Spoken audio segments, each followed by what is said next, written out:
Hi, I'm Amy, and tonight's Live at 5 is everything does not happen for a reason. We've all heard that saying, right? Well, everything happens for a reason. And certainly there are times where it's like, oh, I got a flat tire. And so I was late for something and the thing ended up being canceled anyway. That's different. I'm talking about when people use this phrase in heavy, serious situations. And I'm going to have to disagree. Everything happens for a reason is not true. It's absolutely not true. That's called toxic positivity, right? It's like when you break your arm and somebody says, oh, it could be a lot worse.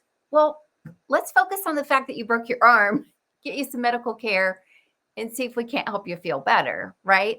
Toxic positivity is bad for all of us. And here are a few reasons. The first is that it really can invalidate our emotions, right? If I'm trying to feel a certain way about something really horrible, something difficult, whether it's in my personal life or something in the news, and someone says, well, everything happens for a reason, it kind of is like, well, why am I feeling bad about it then? Well, I'm feeling bad because that's my emotion and I need to own that. I need to feel that and not feel shut down by toxic positivity.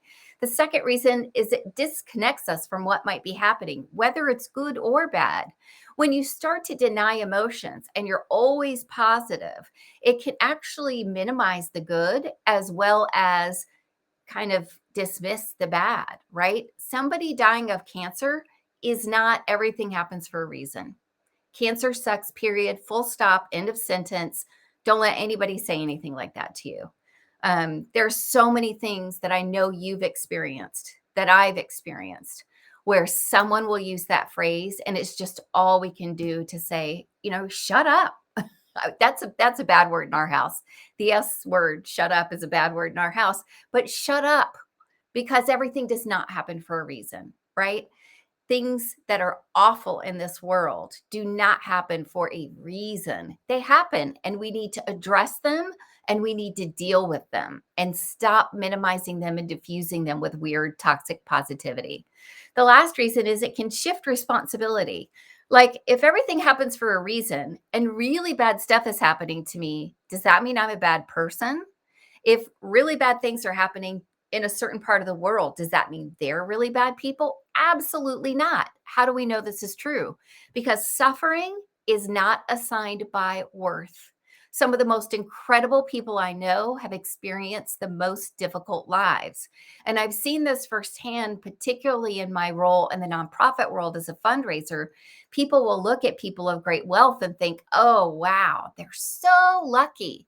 9 times out of 10, those people have suffered unbelievable things. And you're like, money can't buy everything. That saying is absolutely true. So it really puts you in a position where you might begin to internalize negative things happening around you. And when you understand that suffering is not assigned by worth, you don't deserve what happened to you. All right. Let me be at least the first person to say that to you. That did not happen to you for a reason. The bad thing, horrible thing that shattered your life is not something you deserved. I don't care how wrong you were. I don't care if you made a mistake and that's what put you in that position. You did not deserve to have something horrible happen to you. Why do I know that's true? Because every single person is precious. Every single person has potential. Every single person has good in them. Every single person is worthy of compassion and empathy and understanding and being seen. Period. That's it.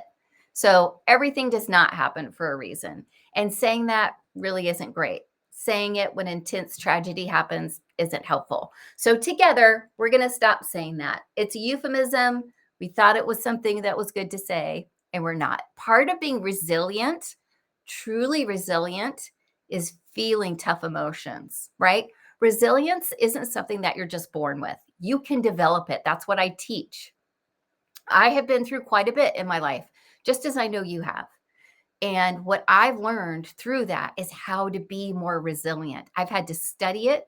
I've had to build it. I've had to hone it. And now I can teach it because I understand it is rooted in some really basic information, some really basic knowledge, some really basic habits, some really basic information.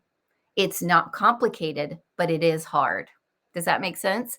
Something can be simple and hard. And in fact, those two things often go together.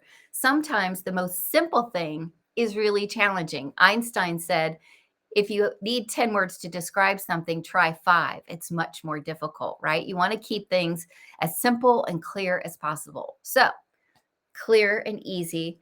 I'm resilient because when horrible things happen, when hard things happen, when difficult things happen, I experience in them. I live them. Maybe I'm not getting out of bed for a couple of days.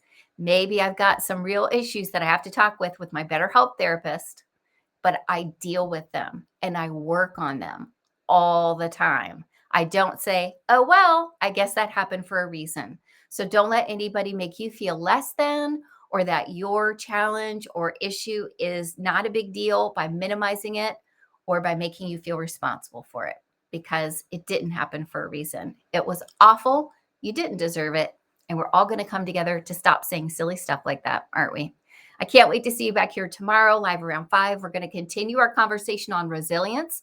I believe resilience is at the root of our success in our personal lives, in our business lives. I don't know how many people I have met that are struggling to stay on task, struggling to stay focused, struggling to make any level of progress, struggling in parenting, struggling in friendships, struggling in marriages, right?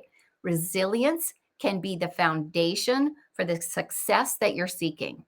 I'm not here to teach you every day for your business, call 5 people, message 5 people, put out 3 pieces of content. I'm here to teach you how to get the mettle you need, the energy you need, the focus you need, and the resilience you need to do whatever it is you want easily and lightly because it's all in you already.